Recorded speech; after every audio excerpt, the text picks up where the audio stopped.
Hello, everyone, and welcome to the Circle of the World podcast, where we discuss Joe Abercrombie's First Law series. I am one of your hosts, Laura Chamberlain Jeffrey, and here are my co-hosts. Archlector George. And Harrison, the Depths Historical. We continue our coverage of Red Country, Joe's third standalone, and the next First Law entry. And we cover The Easy Way and Just Men. So, let's get started. As usual, you know that we must thank you, the fans, for your continued fandom. We just really do appreciate your support day in and day out. You know, listening to our episodes. George, has the YouTube video been released? Yes, the YouTube video is out. So go and check that out. Yeah, you guys have done it. That's a year's work of progress. I forgot the perils of social media and YouTube, because I just got a random person commenting saying, I don't understand this video. And I was like, I saw that. That is the funniest thing. I was like, and they were like, I don't understand the universe. Like, so you haven't read the books, but you just watching this random video. You know what? Props to you, random person. Yeah. Like the fact that you were ballsy enough to be like, what's this random thing? You know what? I'm in. And then to say, I don't know what's going on. Like, you know who it is. Whoever it's probably a mom. No, it was a dude for sure. But because I was looking at it in the emails, and I don't know who responded. I think it was George. But obviously one of you said it's about the First Law, and he goes, I don't know what that is. He's like, well then why you click it? What the fuck? What are you doing? What a madman. Hey, if you think about it, it's good news, because that means the algorithm is letting us reach random individuals. That's great. No, that was funny. That was funny. But yeah, folks, go on over to our YouTube channel. We know George's new video. Well, I say new in terms of release date, old in terms of recording date, has been released, and it's his conversation with one of our guests, Trey, who his theory. It's not George's theory, and George does a pretty Joe Rogan-esque job of just kind of like giving him a platform of like his theory that Baez is the Weaver, like the real Weaver of it all. So it was an interesting video for me to edit, and you should go and check it out. It's pretty fun. So do we have anything else that we want to shout out, boys? No. All right. Yeah, and just as usual, folks, just follow us on our social media platforms and subscribe to us on our YouTube page. Hopefully we'll have some more videos coming out soon. Maybe some special content. Maybe Harrison can take us through a video behind the scenes of his vasectomy. Who knows? So Jeffrey, how'd you know I was planning that? Did you want me to cut that out? I'll cut that out. I don't give a shit. Okay. All right. I won't. I'm too sick anyway. Anyway. So we'll move on to our first segment, which is our community interaction segment. And, obviously we're going to shout out the Memeing Every Chapter soiree that Sir Spaceman does, correct? Yeah, he still hasn't put it up yet. He's busy. But well, I was just going to say, whenever me and Josh, Bloody Niner, we did meet a fan of the podcast down in Austin, and that was really, really cool to get to meet him. Hopefully we can get him on the podcast. He's got some absolutely amazing, beautiful additions to the books, which is why we cannot disclose any personal information for those of you who are too obsessed and may go after him. But it was really, really a pleasure to get to meet him, and hopefully, and he did join the Discord. So if you are in the Discord, that's who joined. So that was pretty cool, pretty rare, a rare sighting in the wild. I'm so cool, podcast listener.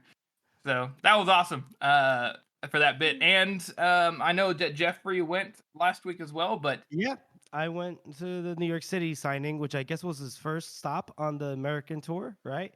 I went with actually a celebrated guest, Serpent of Talons, Stephanie Serpent of Talons. We blended into the crowd, and we didn't meet any fans of the podcast, but I didn't necessarily talk about. How dare you, Jeffrey? I talked about it with Joe. When I got to meet him, and he was like, "I think I've heard of you guys," and I was like, "Oh my god!" Well, I told him he should be on the podcast, and he said, well, he's like, how many listeners do you have? And I was like, oh, we get like regularly for sure, like at least 200. week, and he goes, "Oh well, you're gonna need a few 100,000 more for me to get on that podcast." But he meant a good jest, and I don't know if he remembered podcasts or anything, but hopefully between the three of us, we'll have planted by the time he gets back to George, Yeah, by the planted time he enough gets to George. seeds that Yeah. he will be like, let me at least listen to this. Let me give this a shot. He'll be like, you know what, this is ass. He's gonna listen to the first It's all 15 wrong. It's all wrong. minutes. The interpretation is evil.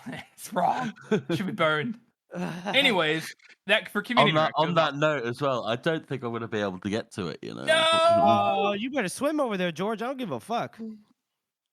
Oh, You better figure it out. it's on a Tuesday with work time. You know. Well, take a day off. I've only got 5 fucking. Yeah, holidays just left. don't worry about your bills, George. Yeah. What? You don't get paid time off?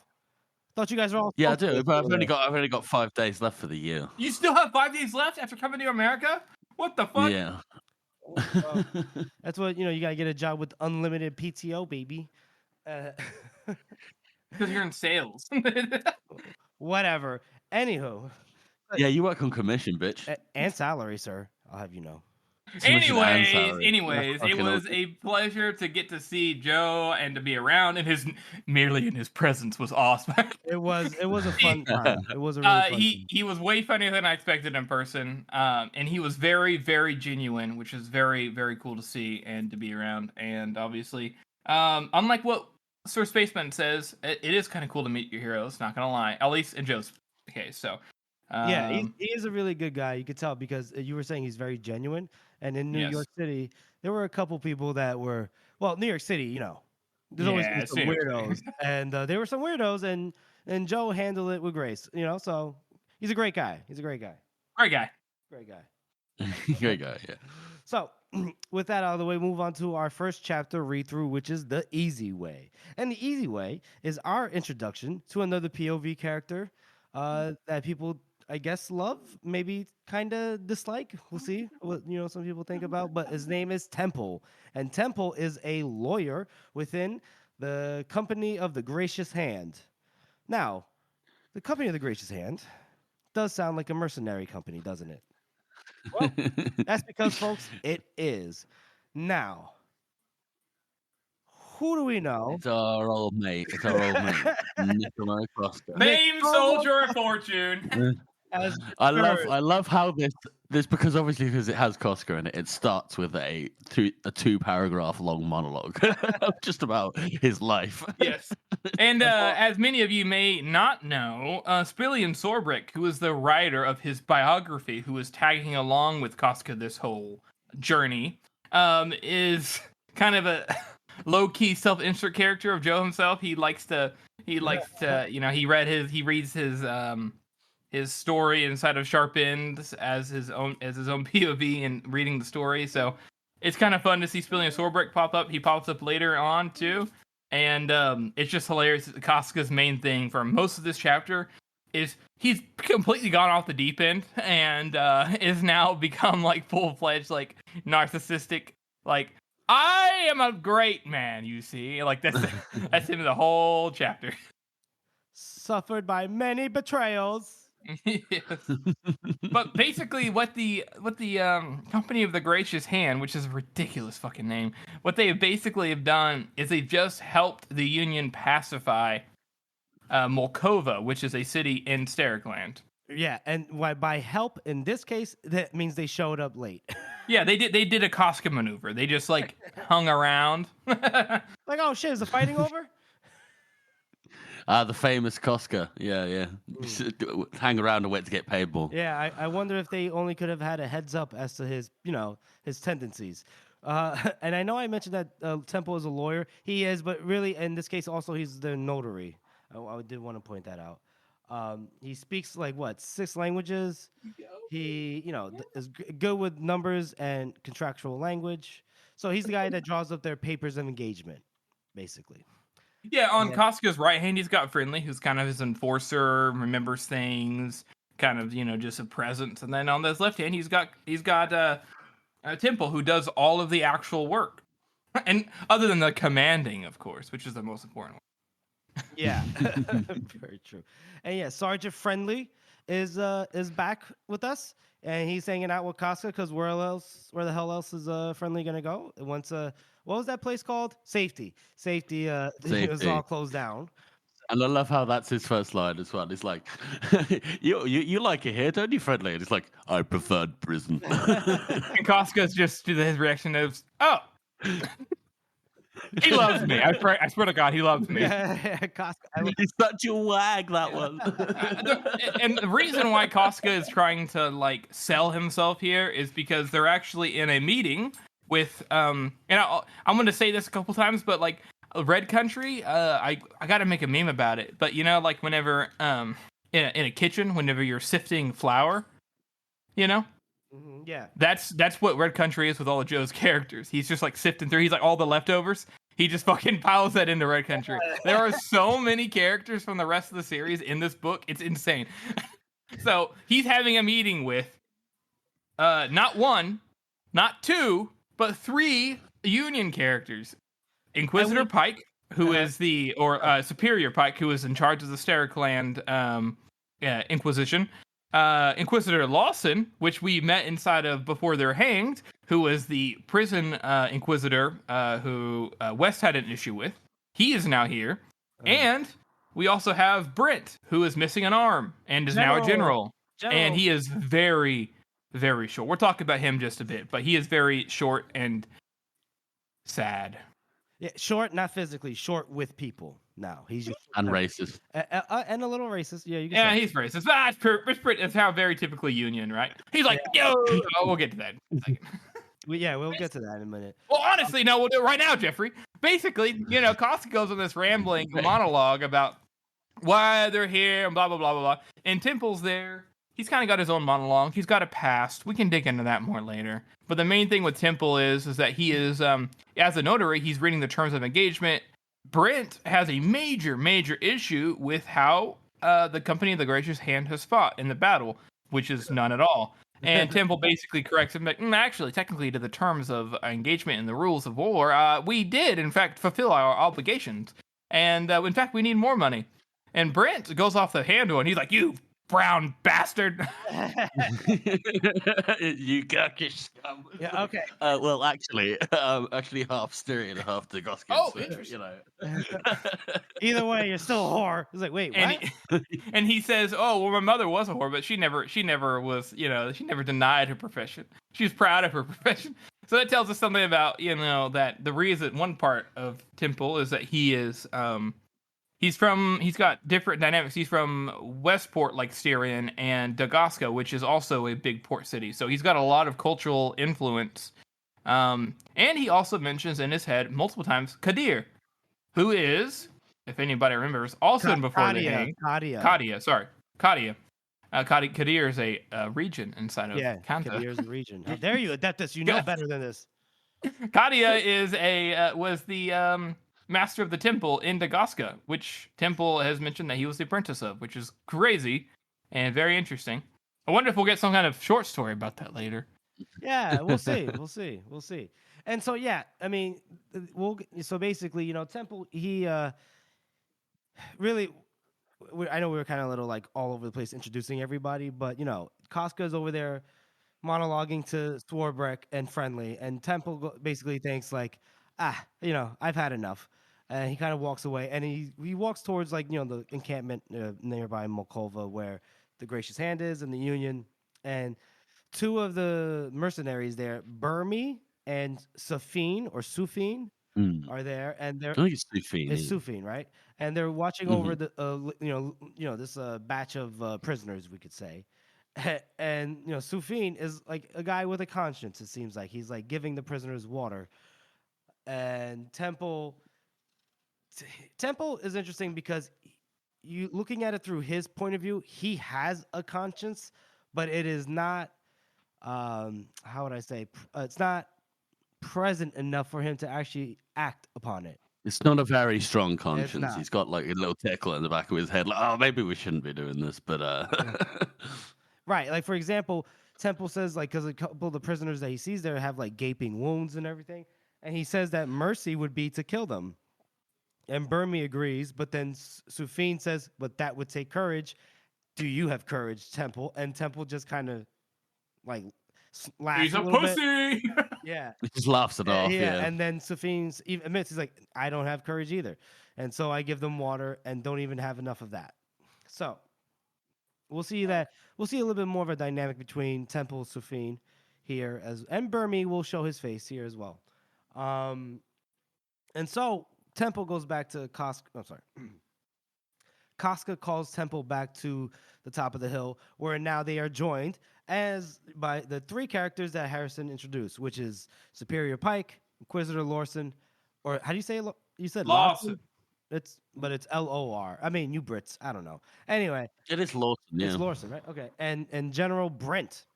And yeah, Brent's unhappy about the lack of let's say initiative on the part of the company of the gracious hand. How dare gracious you? hand. Sorry. 1,000 swords. Damn it! Oh god, damn it! Oh, good lord.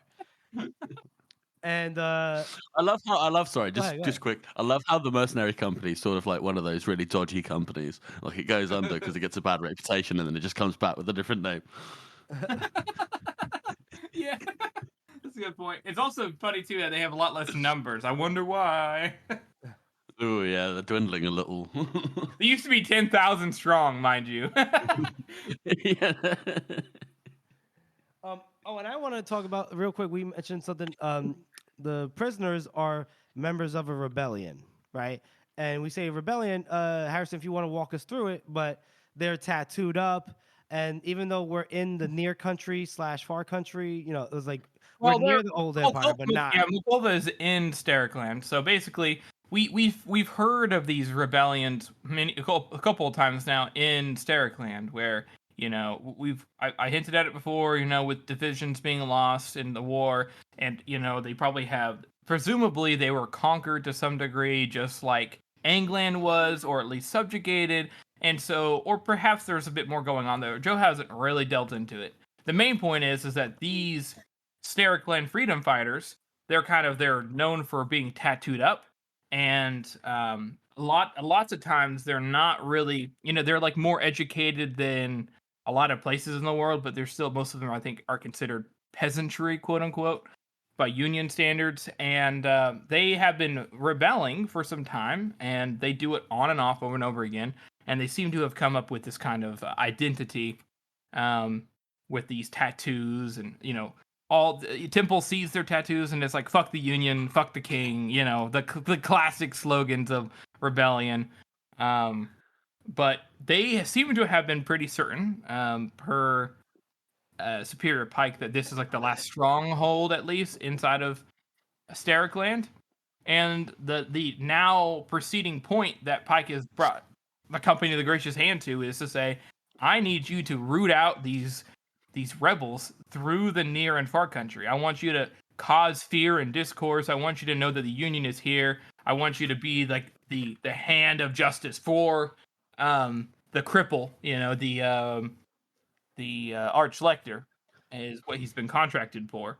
And Costco does make a cool little note here saying he's like knows the Arch-Lector and blah blah blah blah blah, and Pike just doesn't give a shit. He's like, yep, I don't care. I want you to do what I tell you, cause a whole bunch of havoc, hunt out all the rebels, and clear the way for the Union to take over in the near and far country. That's what your orders are. But under absolutely no circumstances are you to engage with Imperial forces, because Legate Sarmus is still running around out here. This is that Legate Sarmus is the same one that Zacharias backed, and he is looking for opportunities, it seems, and has, at least to a somewhat degree, has fortified his position where the old empire is no longer just ragtag ramble like petty kingdoms. It seems to be they are consolidated. They're just not strong, but definitely still a threat. So he says, so long as you don't do that, you'll get paid really well. It'll be really bomb. Also, there's this other little gift. George, if you want to elaborate on that gift. Yes, to get a big old armored wagon. Yeah, it's all we know is just it's a fortified wagon, right? Yeah. It's a proper Warhammer wagon. Yeah. Temple, though, is like not very excited about this agreement. Oh, yeah. He hands it off to Costco. Hands off the agreement to Temple. One thing I like about the interaction between Pike, Lawson, Brent, and Costco and Temple and everybody is obviously like after Brent kind of like, before Brent loses his shit, Pike is like, okay, who's this guy? He's like, this is Temple, my notary. And he's introducing everybody. And then he introduces Swarbrick, and he goes, how does he? Who is he? What is he to you? And Costco goes, he's my biographer. And Swarbrick talks about all the books that he's written and stuff. And Pike goes, I don't know anything about that. And then It's like, your manner of speech offends me. yeah, that's the thing. No, that's the thing. Take And he's him like, away. yeah, George, you can't. Yeah, I mean, Swarbrick offers to, he doesn't offer. He just says he means to make, Casca like a celebrated literary figure of their current times. And Pike, obviously with the burned face and everything, is just quiet, and then just remove this man from my presence. His manner of expression offends me. It is Oh my god, it's funny. so funny. He is so funny. And then obviously, we get to the part of the contract, yeah. And Brent is, unhappy when Temple's like, well, technically by this clause and that clause, blah, blah, blah. And then the general just kind of like, he walks away because he can't be, what's the thing? Like, being in their presence just offends him, right?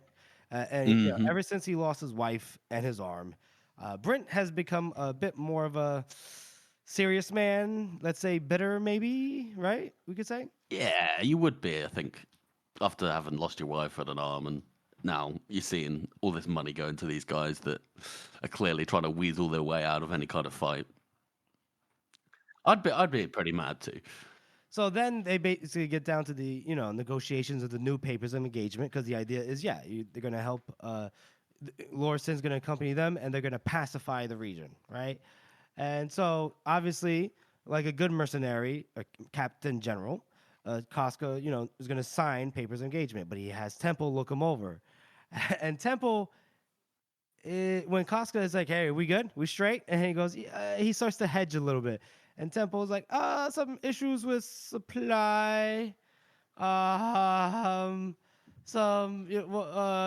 food and weaponry are covered, but the clause should really include, like, he's just like trying to come up with stuff.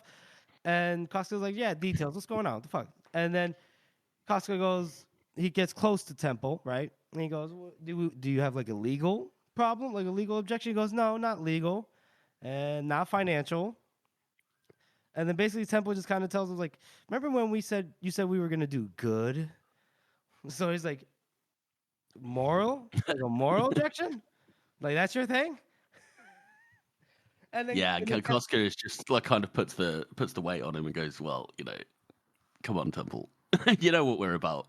Well, I like this line a lot too, because he says, Temple, I hear you, but like you didn't have any problem the fucking 100 other times, so yeah, yeah, because for Temple, he's like, this is murder, and I'm curious to know, is it really so different? Not that I'm condoning it, because we at the Circle of the World podcast do not condone this kind of thing, but were the other engagements like actual pitch battles? That doesn't seem like Casca's thing. It's always, Casca's thing always seems to be like scum and villainy. Yeah, so maybe Temple's he's had his fill of it, maybe. But he proclaims it to be murder if they go through with this, and he goes,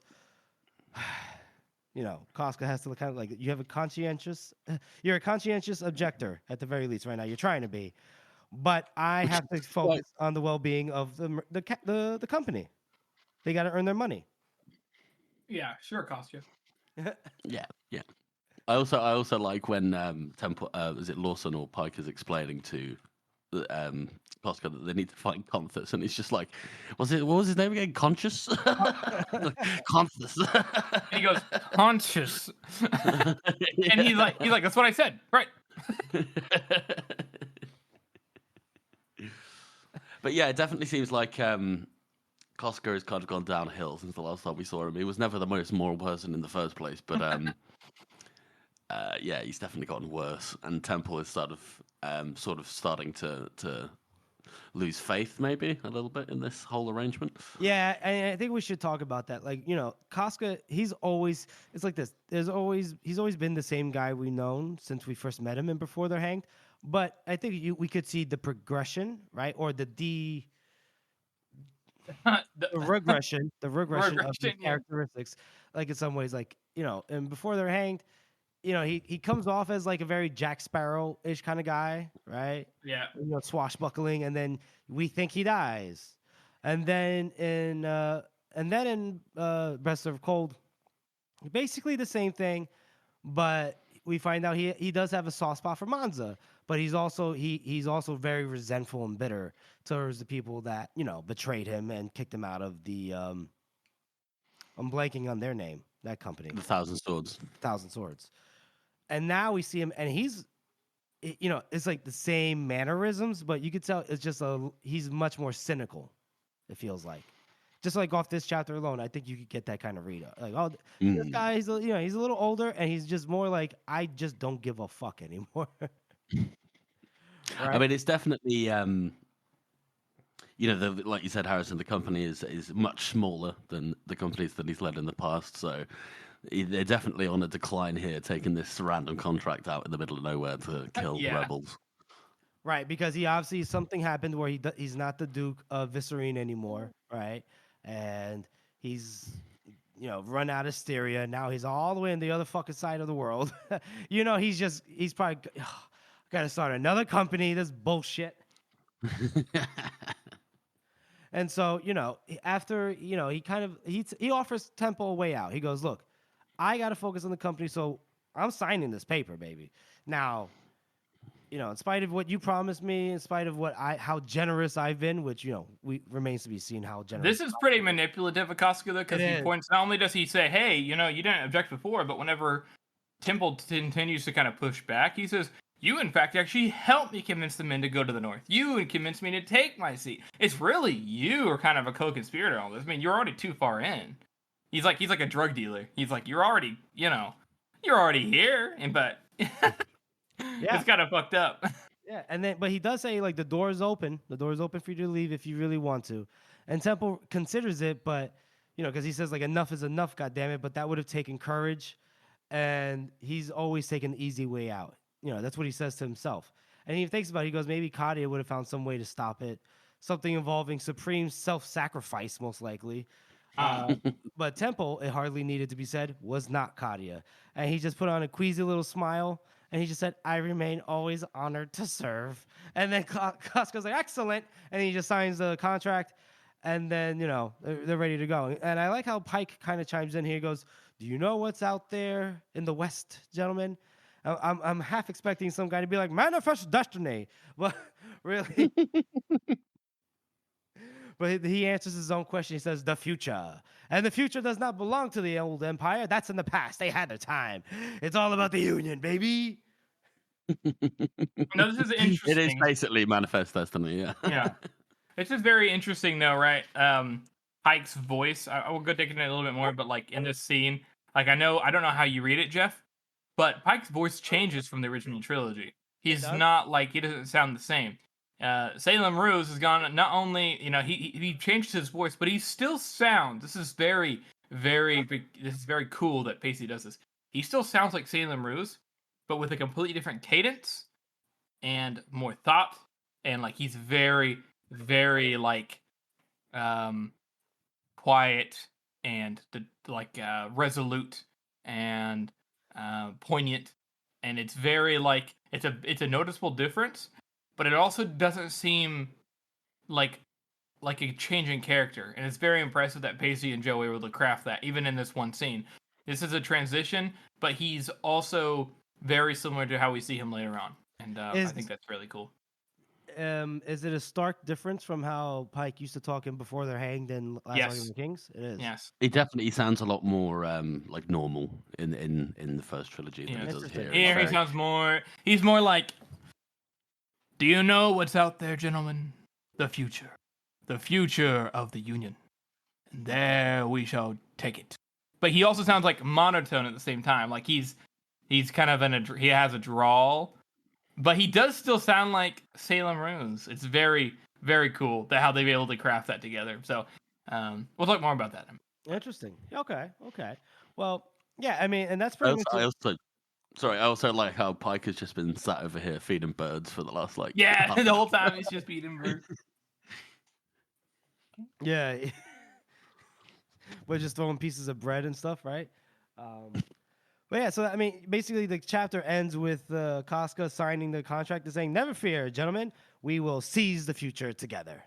So, boys, how do you rate it? This is an introductory chapter. I like the fact that we get Casca back. You get all these extra characters from previous books, and I like Temple as well. He's a bit of a scumbag at this point, but at least he's got a bit of a conscience. At least he tries to talk Casca out of it. Anthus, you mean? Conthus, yeah, he's got a bit of a Conthus, yeah. I reckon I'm just going to give this one a 6. A 6? Okay, that's reasonable. I was gonna give it a 6. That's good. Do you want to explain yours? Yeah, I mean, I was gonna give it a 6 as well. Oh It's shit, kind of trifecta. Yeah, trifecta, because it's a good introductory chapter where you see some characters. This is actually doing a lot of the heavy lifting for the world building. You know, we get some of the only Stericland exposition ever, and it's cool to see these characters pop up and see how they're in transition between where we may see them later on. And I think it's a fairly strong start, but also, like, I'm not gonna lie, it's pretty damn jarring. But you got to do it. It's just, it's you're like, oh, we're here. Whoa, we're with Casca. Oh, there's Pike. Oh, there, like it's a lot. It's a lot going on for a starting chapter, but it's great. It's good stuff. Yeah. I thought it's a very good, introductory chapter to introduce us to these characters who are gonna run parallel to obviously Shy and Lamb. Temple, like George said, scoundrel with a burgeoning conscience, but too much of a scoundrel for it to actually have any effect. We meet Sufine, who seems to be a okay guy. Great guy. Yeah, great guy. Casca is obviously Casca, just Good guy, though. in his 50s or 60s now at this point. Friendly makes a return, and now we're in the West, baby. We're in the West, so this is exciting, and I like how like the quick cameo, right? Brent, Pike, but now Lawson is here, and he's gonna have a bigger part to play, whereas he had his brief cameo before they're hanged. Now seems like he's gonna be joining our group of ragtags, whatnot. Yeah. So, and by the way, there's a few notes here too. Casca is actually over 60 at this point because he was 45 in the Best of Cold. It's been like 15 years, ish. So he's at least 60, and despite that too, like Brilliant Sword Rick is like, oh yes, what a spry young man he is. Oh, funny. So we'll move on to our next segment, which is our best meme of the week. Georgie boy, that's you. Take it away. So this week we have a good friend of the podcast, Croker McGee. Croker! It's actually relevant to last week's episode as well. So it's the scene from Curb Your Enthusiasm. It's Clay and Shy after haggling. Fuck you, and I'll see you again next year. Which is perfectly relevant. That was a pretty good dynamic. I know we talked about it in the last episode, but it was fun. It was funny. That's just the perfect encapsulation of it. I love it. Good job, Croker. I love it. Well, thank you for that, George. I appreciate the that pleasant meme of the week, and thank you once again to Croker McGee. Appreciate it, and don't forget, whenever the meming every chapter for Red Country starts, you jump in there, folks, and you grab your chapters. Very important. We need you. All right, so we'll move on to our next segment, which is our second chapter read through, and this is Just Men. And we return to the POV of our girl, Shy South, Shy South. God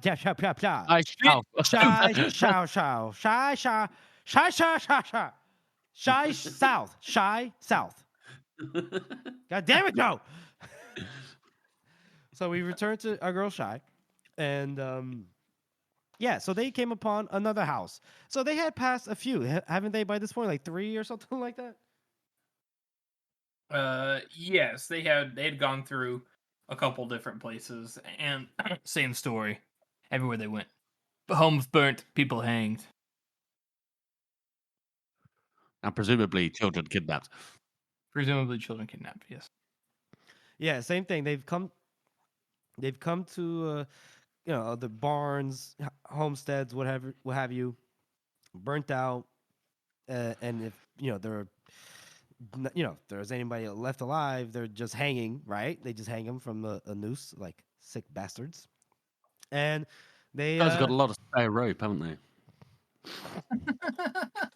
That's the most Just a unrealistic part for being the near country. There's a lot of rope laying around. You know how much rope they had to buy. Yeah, they really do have. I mean, maybe they just like borrow the rope that's at these houses. Ah, that's logical. That makes sense. Yeah. Barns would have ropes, right? No, That's it. Yeah, Um, that seems so. Depends on the barn. depends on the barn. Okay, I mean, a barn doesn't just come with rope unless you're playing The Sims or something. very true, very true.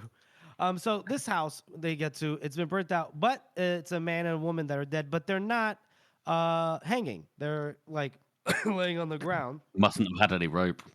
They mustn't have had any rope. But It apparently ran out. apparently that's not the case, because what happened was there's some kid, comes out of nowhere. He's like hiding in the bushes with the bow and arrow. He's like, "Leave him alone, you bastards!" And they're all like, "Oh shit, what the fuck?" I do like, as a quick note here, as they're like traveling, right? These days that are past, I think it's been like what, a week or so since they've been traveling. I think she says 5 days. 5 days, yeah, about a week. So they like, Shy is in the mindset of like, oh, this is like, it's all coming back to her being like on the move. It reminds her when she was on the run, and we get a little of minor exposition of her kind of being haunted and her being more like her kind of getting back into the groove of this. And she can tell, like, even though he's obviously a big coward, this big old lamb, he is also kind of getting in that mindset. And I like how, since we know this character so well, like with Logan, that like we can tell like what's going on in his head too, and how they are similar in a certain way. This is a very, very creative writing, and very, very such a good job of telling a character's story without telling any perspective from them, because Logan's such a good character. We know what he's thinking and we know what he's going through based off of the very few tells he gives. And Shy has a little bit of a disconnection there, because she has a different perception of Logan. She doesn't really know who he is.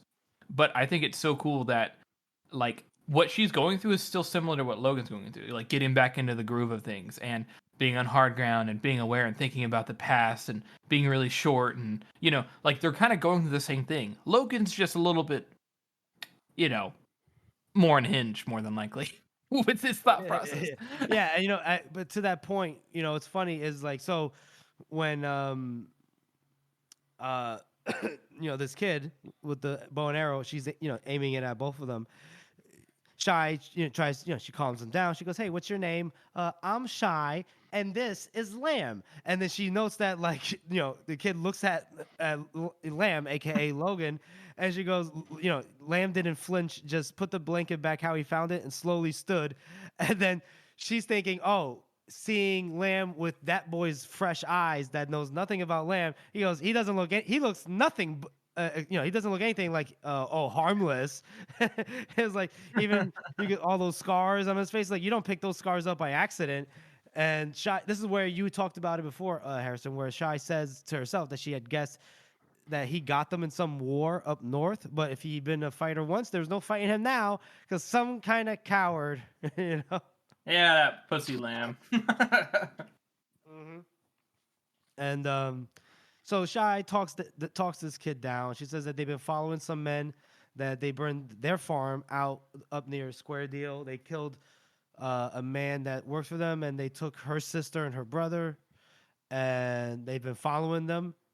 And so he's like, all right, well, then the kid says that he had been hunting when these people like came to his house. They'd all three been lucky enough to not be there at the time.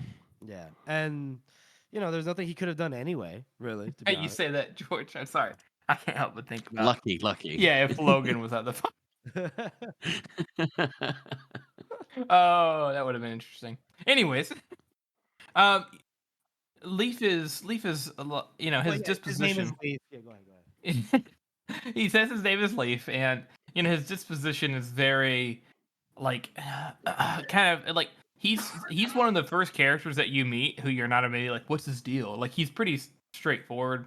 He's a young kid who obviously does not know shit about the world, is super unfamiliar with things. But to be fair to him, he's got a really good heart. He's hunted, but he obviously hunts for his family. He's got a bow. He basically convinces them that he wants to go help find his brother because they took him, and he is kind of wants to be on the same path as them, which is an interesting contrast because he's just a boy who grew up on a farm, which you could say that for like the classic hero's tale, like which is always how that leads. That's what Leaf is. Is he's that character, the completely impersonable, wild-eyed but good-hearted person who wants to save his brother, and like I appreciate that. And it's really good contrast to, we know how Shy obviously has this past, and she is probably, I don't know, anywhere between 5 to 10 years older than Leaf is, and significantly more experienced in things. And it is kind of sad that like he's talking about trying to bury his parents, and the ground is too hard for him to dig far enough. He doesn't have a shovel, so he's been digging with his hands, and he obviously has no clue what to fucking do. And so it gets pretty hard with these with Shy and Logan, but yeah. I mean, he's got the bravado, doesn't he? These two people come along, and for all he knows, there's something to do with the people that killed his parents. So he reacts in that way, and then once that barrier is broken, and he realizes that they're in the same situation, he just kind of breaks down, doesn't he? Yeah. He just it's very sad. It is. He just wants companionship, really, and they do offer that to him. They say, "All right, well, we'll help you bury your parents, and then you can come with us." They're a little bit both, Logan or Lamb. I'm gonna be using it intermittently or interchangeably. I mean, and Shy, they like look at each other like this kid's green as fuck. I mean, his name is literally Leaf. Thanks, Joe. So, but they get on the way. They make more headway. They don't really talk much. It's not really changed the dynamic all that much. They're very quiet. And they keep having to bury bodies, and there's this funny little note here as they go along to all these little homesteads, how she's like, man, like this, like I can't believe we have to like bury all these people, we have to clean up after these people messes, and the Lamb says, well, somebody's got to, and then he's like, good thing you haggled those shovels off that guy, and then they both laugh, and then she's like, she's like, oh yay, thank God I buried this. It's like the most like Joe humor, but I remember first time reading this, hearing Shy's reaction to Joe's humor, and actually being disgusted by it to a degree because of the situation. And I thought, wow, it's got to be the most like in the situation relatable character thing that somebody's done in this book series so far. And she's definitely more of a person in a situation rather than some kind of maniac in a situation. So I like that we kind of start to see the beginning of that. But Leaf is utterly useless ultimately. Like he can't even help change a wheel on the wagon. But you leave poor Leaf alone. Hey, I was just bragging on him a minute ago. George, help me out here. I know you were. But so, yeah, and so like what Harrison, you were saying, they've been going around digging and everything. Then they come to the spot where, it seems like they were just at a campsite, right? Like there was the embers of a fire, right, that used to be there. Mm-hmm. And then, but then they follow some tracks and they see that there's a dead body of a child. And oh shit, Shy gets over there quick, and then she turns him over, and Lamb rushes behind her. He's like, oh my God, is it him? Is it Pitt? And then she's like, no, it's not. He's like, oh fuck. And you can see that, like, even says Lamb has his fingers shoved into his gripping at his head like it might burst. And then, so they kind of think like, all right, maybe this kid tried to get away, and then they made a lesson out of him. But it's not Leaf's brother, and it's not Pitt, so it's just some random kid. Poor kid. And Yeah. it's nice that Shy has the remark that, she's like, oh, thank God it's not my Pitt, my kid, And then she feels kind of bad about taking that, which again is a trait that not a lot of characters have in these books. I mean, that's a very human thing to do, isn't it? Like, oh, thank fuck, it's not my relatives, but then, And oh you're god, like, Yeah, fuck. it's still a dead kid, Yeah. though. somebody's relative. Yeah, and so they go to bury this kid, and Shy can see that from the tracks that 3 people had split off from the group, right? Maybe they don't know why, but they went a separate direction. Maybe it's a disagreement, what have you. You know what I mean? So Yeah.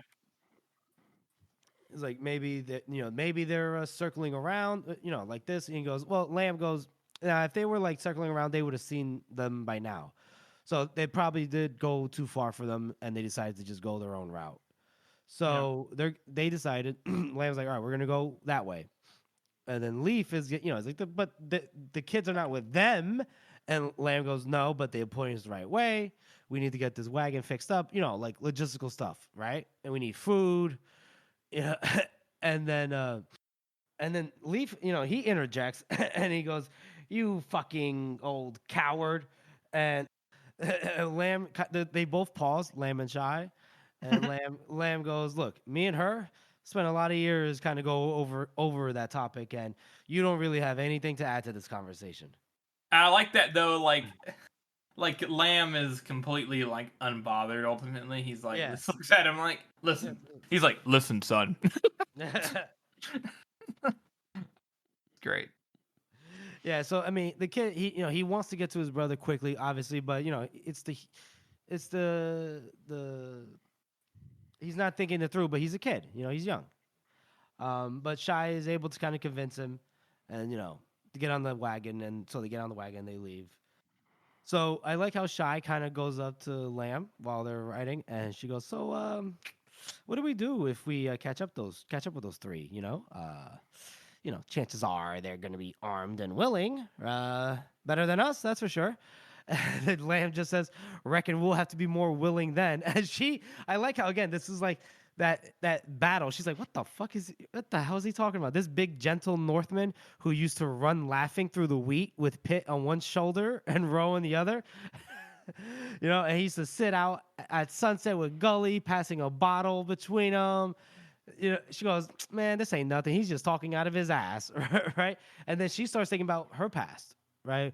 About somebody, a man named Jeg, after she stabbed him, like his face, and some guy named Dodd, and a clerk in the store. So she's had a bloody past apparently, and then she's probably did the whole thing where now she came back home to settle down and leave that sordid past behind, kind of thing, right? Try and be a better person, Yeah. almost. Yeah, exactly. And I do like this other aspect where she goes, look, she's telling herself like she needs to, she wants to leave that bloody past behind, but she needs to get Pitt and Roll back. So that means she's got to do what needs to be done, right? And so she goes, "Lamb, when we find them, can you follow my lead?" Lamb immediately just says no. She's like, huh? She's not used to this because she's so used to him kind of just listening to whatever she says. Yeah. And then he says, "I made a promise to your mother before she died. I made a promise to look to her children, Pitt, Roe, and covers you too." And he says that he broke a lot of promises in his life. He let them wash away like leaves on the water. I mean to keep that promise. So when we find them, you'll be following my lead this time. And so Shy's like, all right. And then she just said it so it would make him feel better. But then she's gonna have to do. She knows she's just gonna have to do what needs to be done anyway. I really like. And that's the end of that chapter. But go ahead. End of that chapter. I'll get my rating after this. What I say. Yeah. I really like this little conversation. I like almost all these conversations that Logan has with characters. Joe does such an incredible job with this fully realized character being in this book. It's insane. It's kind of crazy. he whenever Pacey does the voice too, he says, "I reckon we'll have to be more ready, More willing. more willing." And like whenever you read it, like you kind of read it at the same cadence like he reads like the rest of the stuff, like steady. But the way Pacey does that is he says it very, very eagerly. And it's very nice. It's very good. He's like, I reckon we'll have to be more willing then. He's got the Really? cadence of his younger self, a more excited younger self. And it is, yes, it's very, very clever, very subtle. And that's why, and it denotes Shy's reaction is what denotes that, is because of the tone that he takes, not just the words he says. And so he says that, and then he's he's starting to, he's like warming to this idea of getting blood on his hands again. Now you can say what you will. I have, I don't want to speak too negative about Logan. He obviously does care for Pit and Row and all that, and we talked about this 1,000 times. But the particular line where he says, "Well, like, listen, I kind of have a past, and I promised your mother, and I let all my past wash away like leaves on the water." The fact that he uses that line means that he's still lying to himself to a certain degree, because he used that same line anytime he talked about. Hey, let me finish. He used that same line whenever he talked to Bethod about his past grievances. Now, I'm not saying that Logan doesn't regret what he's done and he doesn't want to be a better person and all that stuff, but Logan's real issue is that he's not as honest with himself as he should be if he actually wants to be better. And I'm not saying he hasn't made massive improvements. He definitely has, and we'll see some more of that later on. But this kind of slide back into, like, I gotta do what has to be done. He's making excuses again, very subtly. Leaves on the water. I think that's so clever of Joe to use that terminology directly, because that is that term that he uses is I just had no choice. That's his I had no choice line. Whenever he always has a choice. And I think that is so clever for him to use. He uses so many of these. I'm gonna try to catch them all like Pokemon, these little Easter eggs. But this is like one of the first ones that he brings up that you're like, oh, wait, what was that? But you can tell what Logan's thinking in his head. It's so brilliant. And so, what would you rate it? I would rate this chapter. I think I'm gonna rate this chapter a. You know what? I think I'm gonna rate it another. I'm gonna rate it a 5 out of 9. Obviously, I mean, like I can't judge the book off the Logan stuff as much, not because it's not great and doesn't make the book unique and stand out, but because if I gave like the writing for Logan and I have to compare it to the rest of the book.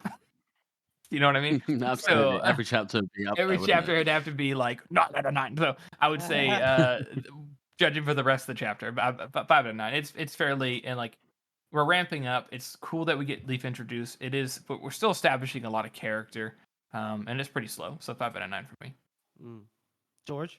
I think you're absolutely right. I love how Joe gives us almost as much character from Logan without his perspective than we do when we have his perspective. Yeah. And I think that is a very interesting way to do it. And again, like you say, because this universe is so well established at this point, you can kind of just do that with characters, and I think that is very good. However, this chapter it's fairly short, and it is sort of just a stepping stone to the next point. So I'd say a 4.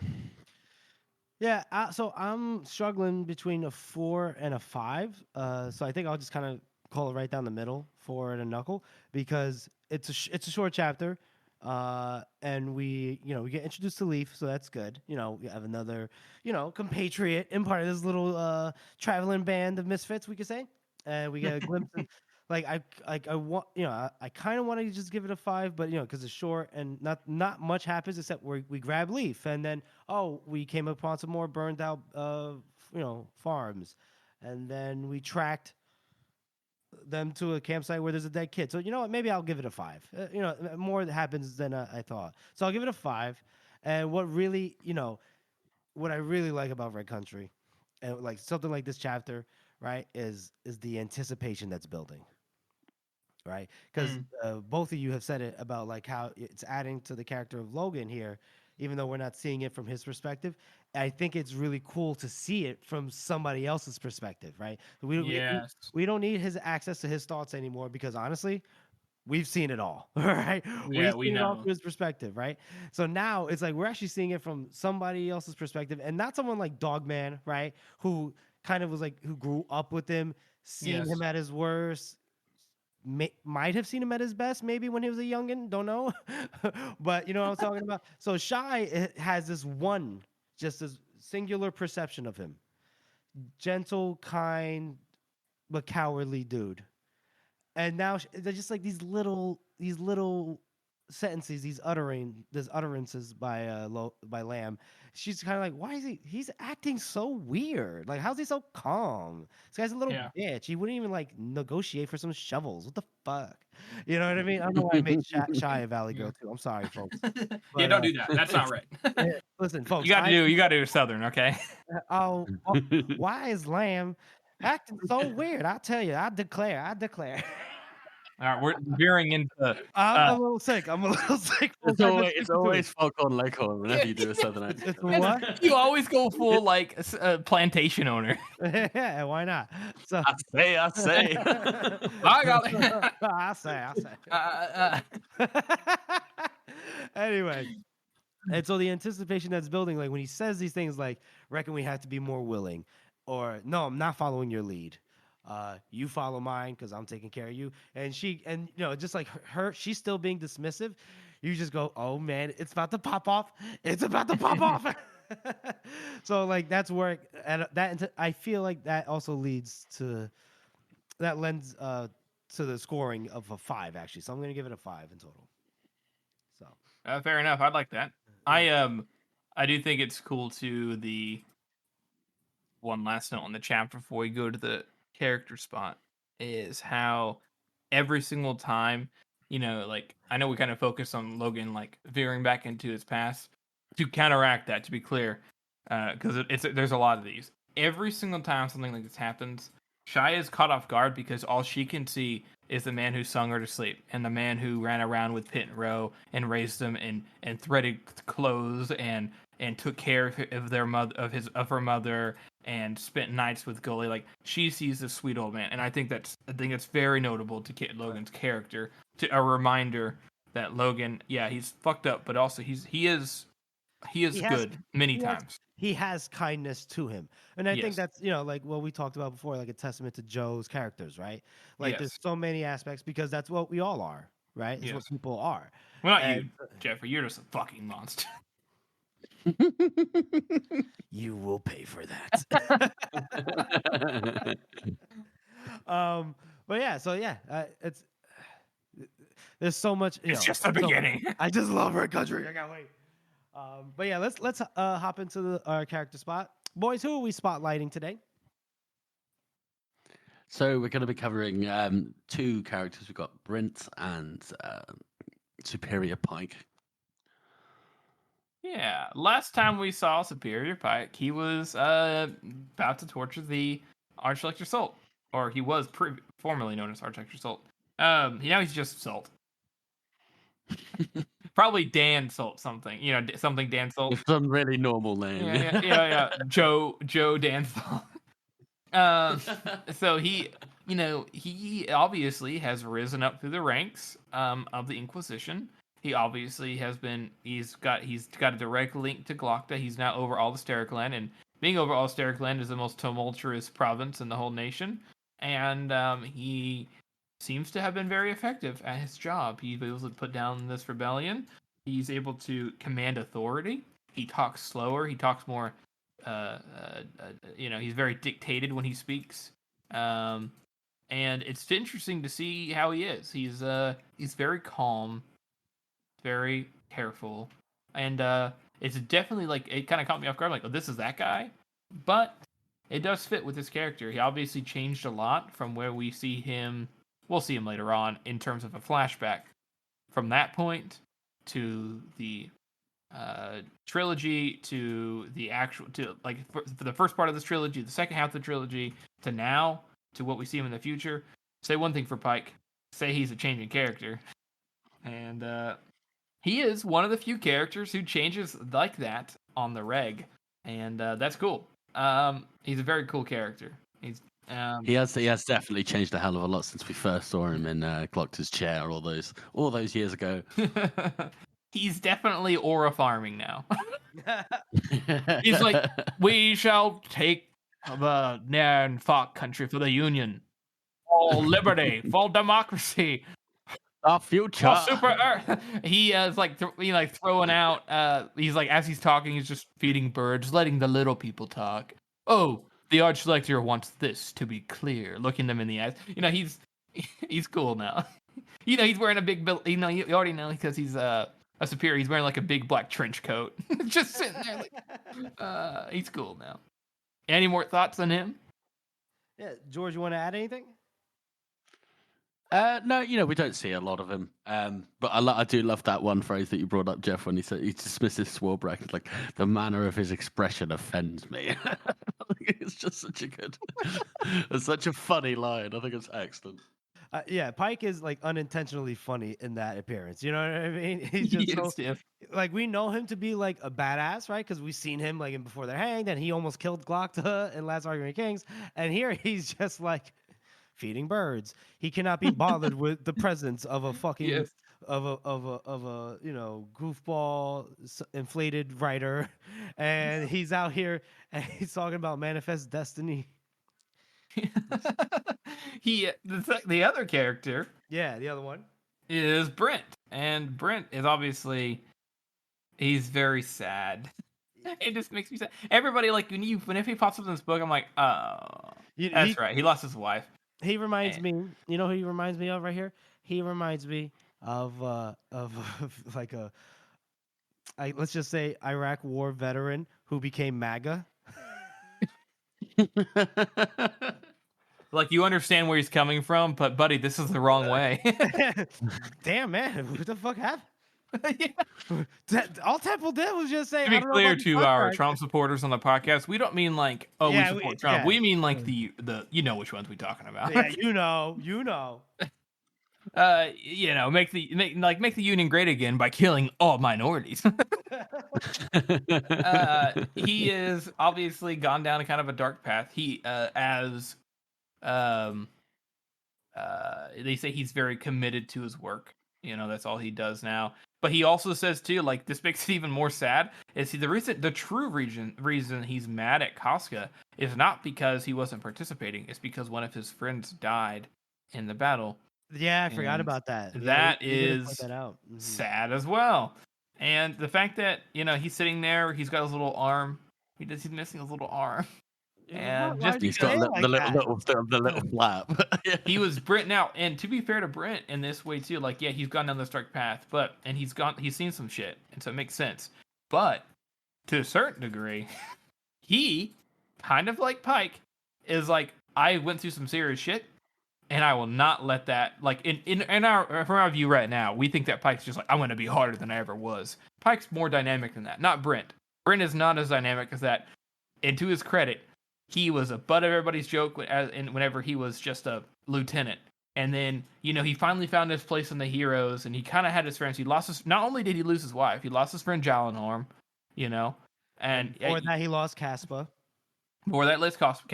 And interestingly, Brent, it's been, since the heroes, it's been 10 years, and Brent is only a general and not a marshal. And I know Jallenhorn was a general, and I'm not saying that Brent wasn't. They never say directly if he was promoted because of his relations with Giselle, but Giselle never liked Brent. I wonder if he didn't even get any help from him. That's never discussed, one way or the other. You know what? That's true. No, I think you definitely get the feeling that Brent is the competent one out of all of Giselle's friends who became generals. He is, but he also, because he did it through hard work. And that's something no one else did in his little group of friends. And I mean, to be fair to Wes and Jallenhorn, they had their own merits, of course, but like, they didn't really get promoted for the right reasons. I will say, I think, by the way, just want to jump in here because you said kind of like, wait a minute, my head, there's something there. It's only been 6 years between the heroes and Red Country. Just looked it up. It doesn't make any sense. for I multiple thought it was reasons. 18. 18 between... years since the end of Last Argument of Kings, and the Heroes takes place 8 years after. I said the Heroes in Red Country, 6 years. No, I know what you're saying. The Heroes takes place 8 years after Last Argument of Kings. We've gone over this. Are you looking at a random Reddit post and not trusting in your friend Jeffrey? I'm looking at the internets. This happens every time I mention the timeline. Well, you know what? I'm sorry. we need to sit down and we need to. I'm draw working it out on so it. that we I can- am making a comprehensive list of notes for the timeline, and once I get done with my hold on, I got both you. read through of the trilogy, I'll be able to of the series. I'll be able to. The first law wiki. 584 is the events of the Heroes. 590 is Red Country. Now, my math isn't the best at times, but 584 is not when the Heroes takes place. Bro, what are you talking about? 576 is when the Last Argument of Kings takes place. Please hold. Folks, hold on. You can go in there and switch you out since we get done. We don't have that much longer. It's been like 14 years since Last Argument of Kings in Red Country. That is what it says on the wiki there. Yeah, Hey, and think about it, the math wouldn't be right if you think it's an additional 10 years from how much time has passed, right? Then Logan would be in his 60s, but here he's in his 50s. Hang on. Remember, he's only like in his mid 30s in the first trilogy. The Adeptus is stumped and he's upset. No, hey, I'm confused. Okay, here, look. This is I'm having a complete brain aneurysm. I can't math, I guess. Well, hey, we made this. I made this when we very first got together. When did I'm you posting in the chat. I had to go back to the original. Oh, hang on, not that. What the fuck is that? Hang on. Copy image. Hang on. Oh yeah, no, does he Hang retcon that? Here we go. Here's the timeline. I made this when we first started talking. Yeah, but and look, we all talked about it. Yeah, but look, I'm right. I know, but hang on. Since math is your math is not passing. I think Harrison, where you're no. Look at this. Look. Last Argument of Kings, 577. The Heroes, 584. Yeah, that's what it says on the website as well. That's what it says. So it takes place. 590 is Red Country.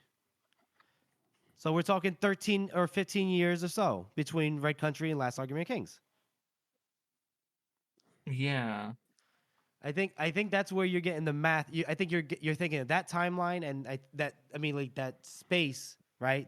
I'm thinking about how the Heroes takes place. The Heroes happens 20 years before A Little Hatred, because that's like the easiest thing to remember because they mention it in the little Hatred. That's how we know how old Rick and Leo are and all that, right? Yeah. Just about 20 years, sure. 20 years, 19 if you want to be specific, but yeah. No, 21. I'm sorry, my math was wrong. Jeez, we can't math right now, but yeah. So it's 6 years from the Heroes. So anyway, you were saying about Brent. Man. Yeah. Anyways, sure. He could have been promoted quickly and all that, but he seems more competent and he's on his own. And he's